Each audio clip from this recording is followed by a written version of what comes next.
আমার আল্লাহ তাআলার কাছে পৌঁছানোর জন্য এই পাকে পাঞ্জাতন পাকের 5 জনেরই দরকার আছে। এর ভিতর থেকে একজনকেও যদি আপনি মাইনাস করে দেন, আমার আল্লাহ তাআলা আপনাকে মাইনাস করে দেবে। আদা করে আমি আল্লাহর দাসত্বের মধ্যে নাম লেখানো লাগবে না। যদি তোমরা আমার নবীর দাসত্বের মধ্যে গোলামিতে নাম লেখাই দিতে পারো, আমি আল্লাহ রাব্বুল আলামিন নিজের দায়িত্ব নিয়ে আমার গোলামির মধ্যে আমি আল্লাহ তোমার নামটা লিপিবদ্ধ করে দেব। কোন নবী রাসূল অন্য কারণ না, সকল নবী রাসূল কাদের? আমাদের। 1.25 লক্ষের অধিক নবী রাসূল, প্রত্যেকটা নবী রাসূল আমাদের। আল্লাহ তাআলা ইসলামটাকে এত সুন্দর করে সাজাইছেন, কিন্তু সেই ইসলামের মধ্যে আজকে আমরা দ্বন্দ্ব ফ্যাসাদ লাগাই দিচ্ছি। এই ইসলাম শব্দের ব্যাখ্যা যদি আমি আপনাদের আর একটু ডিপলি বলি, আল্লাহ রাব্বুল আলামিন ইসলাম শব্দটা লিখতে গিয়ে 5টা অক্ষর ব্যবহার করেছেন। বলেন কয়টা? 5টা অক্ষর আমার আল্লাহ তাআলা ব্যবহার করলেন।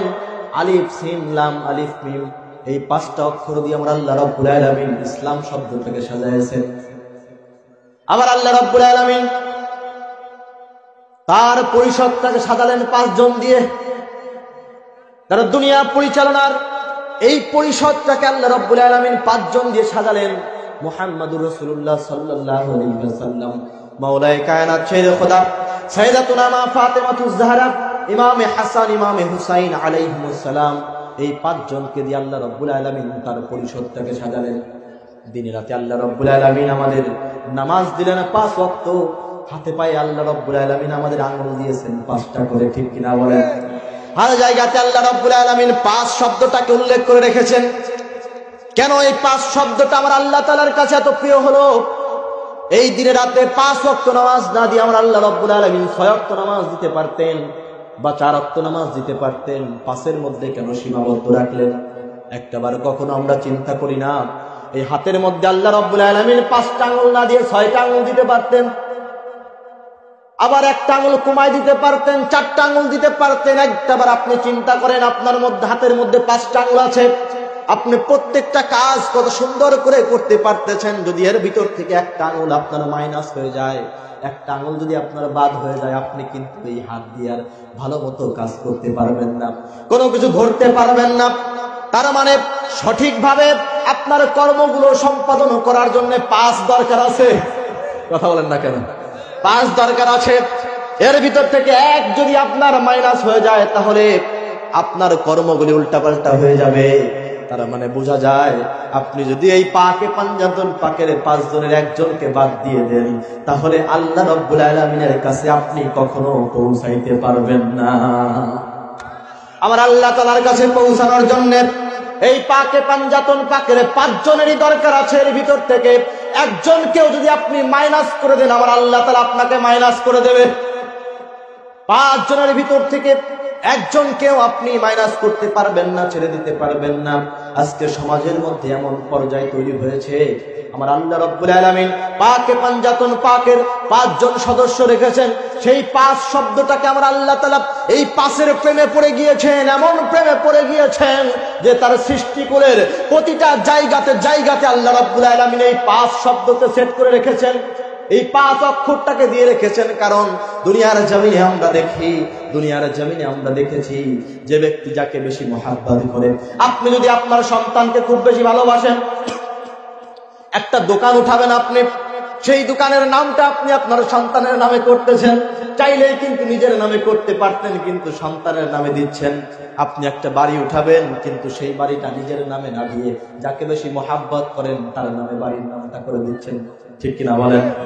এই যে দুনিয়ার জমিনে আপনি আমি যাকে মহাব্বত করি, তার নামের উপরে দোকান উদ্বোধন করতেছি, তার নামের উপরে বাড়ির নামের সাইনবোর্ড লাগাইতেছি, তার নামের উপরে স্কুল হচ্ছে, তার নামের উপরে মাদ্রাসা হচ্ছে, তার নামের উপরে মসজিদ হচ্ছে। ঠিক সেই রকম ভাবে আপনি যেমন যাকে মহাব্বত করেন, যাকে ভালোবাসেন, তার নামের উপরে সাইনবোর্ড গুলো জায়গায় জায়গায় টানায়া রাখেন।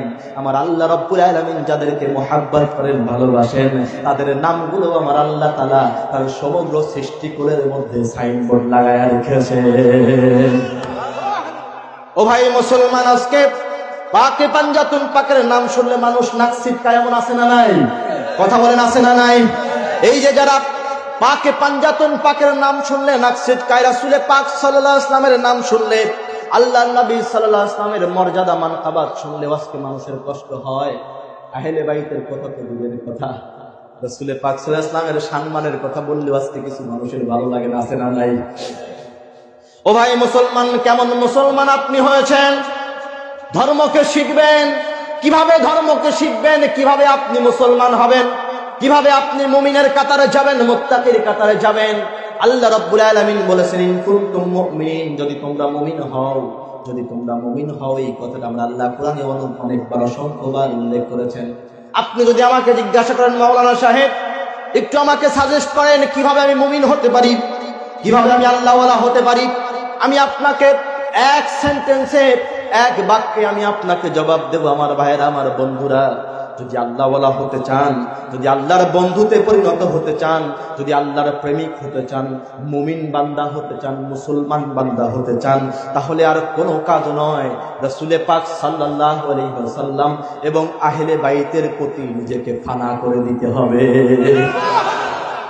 যদি নিজেকে ফানা করে দিতে পারেন, রাসূলে পাক সাল্লাল্লাহু আলাইহি ওয়াসাল্লামের প্রতি, আহলে বাইতের মোহাব্বতের মধ্যে ওই প্রেমের সাগরে যদি নিজেকে ডুবাইয়া দিতে পারেন, খোদার কসম করে বলি, আপনার আসসালাতু মিরাজুল মুমিনিন হতে বেশি সময় লাগবে না। আসসালাতু মিরাজুল মুমিনিন হতে বেশি সময় আপনার লাগবে না। সারা জীবন শুনে এসেছি নামাজ হচ্ছে মুমিনের মিরাজ, কিন্তু এতবার নামাজে দাঁড়াইলাম কখনো আমার মিরাজ হয় না। কেন যে আমার মিরাজ হয় না, এটা তো কখনো বোঝার চেষ্টা করি নাই। আজকে আমার ভাইরা শুনে যান, যদি আল্লাহর সাথে মিরাজ করতে চান, আল্লাহর সাথে দিদার করতে চান, তাহলে সম্পর্ক বাড়াইতে হবে মুহাম্মাদুর রাসূলুল্লাহ সাল্লাল্লাহু আলাইহি ওয়াসাল্লাম এবং তার আহলে বাইতের সাথে। এনাদের সাথে সম্পর্ক বৃদ্ধি করবেন, অটোমেটিক আল্লাহর সাথে আপনার সম্পর্ক বৃদ্ধি হয়ে যাবে। আল্লাহর সাথে আলাদা করে কানেকশন আপনার জুড়ে দিতে হবে না, আপনি শুধু এনাদের সাথে কানেকশনটা জুড়ে দেন। আমার আল্লাহ তাআলা কোরআনে পাকে বলে দিচ্ছেন, আমার আল্লাহ তাআলা কোরআনে পাকের সূরাতুন নিসার ৮০ নম্বর আয়াতের মধ্যে বলছেন, মাই ইউতিউর রাসূল ফাকাদ আতা আল্লাহ। বলেন আল্লাহু আকবার। আল্লাহ রাব্বুল আলামিন ডাক দিলেন, ও দুনিয়ার মানুষ শোনো, তোমরা ভাবতেছো কিভাবে আমি আল্লাহ পর্যন্ত পৌঁছাবা, তোমরা ভাবো, তোমরা চিন্তা করো কিভাবে আমি আল্লাহ পর্যন্ত তোমরা আসবা। তোমাদের কাছে একটা সহজ পদ্ধতি আমি আল্লাহ দিয়ে দিলাম, ওয়ামাইয়িতির রাসূলা ফাকাদ আতা আল্লাহ। তোমাদের মাঝে আমার নবীকে পাঠিয়ে দিয়েছি, তোমাদের মাঝে আমার রাসূলকে পাঠিয়ে দিয়েছি। তোমরা মনে রাখো, মনে রাখো, যে ব্যক্তি আমার নবীর আনুগত্য করবে, যে ব্যক্তি আমার নবীর দাসত্ব করবে, যে ব্যক্তি আমার নবীর গোলামি করবে, আমার নবীর গোলামির মধ্যে যে নাম লেখায় দেবে, আমার নবীর প্রেমিকের মধ্যে যে নাম লেখায় দেবে, আমার নবীর গোলামির মধ্যে, দাসত্বের মধ্যে যে নাম লেখায় দেবে, মনে রাখো, মনে রাখো, আলাদা করে আমি আল্লাহর দাসত্বের মধ্যে নাম লেখানো লাগবে না। যদি তোমরা আমার নবীর দাসত্বের মধ্যে, গোলামিতে নাম লেখায় দিতে পারো, আমি আল্লাহ রাব্বুল আলামিন নিজের দায়িত্ব নিয়ে আমার গোলামির মধ্যে আমি আল্লাহ তোমার নামটা লিপিবদ্ধ করে দেব। ও ভাই মুসলমান, এজন্য গভীর মনোযোগ দিবেন।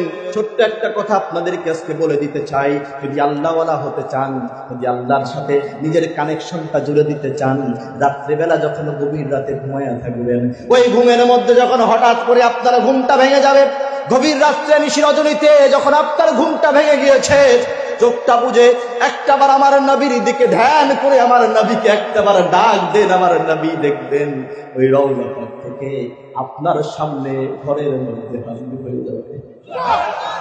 এটা ভাই মাওলানা আমিনের কোন বানোয়াটি গল্প নয়, কিসসা কাহিনী নয়। আমার নবী সাল্লাল্লাহু আলাইহি ওয়াসাল্লাম উম্মতের সাথে ওয়াদা করেছেন, উম্মতের সাথে ওয়াদা করেছেন, উম্মত মনে রাখো, যদি তোমরা শুধুমাত্র আমি নবীর প্রেমে যদি মশগুল হতে পারো, আমি নবীর প্রেমে যদি দিওয়ানা হতে পারো, আমি নবীর ইশকের দরিয়ার মধ্যে যদি নিজেকে ভাসায় দিতে পারো, আমি নবী কথা দিলাম, রাতের বেলায় কোনো একদিন ঘুমের মধ্যে দেখবা আমি নবী তোমার ঘরের মধ্যে হাজির হয়ে গেছি।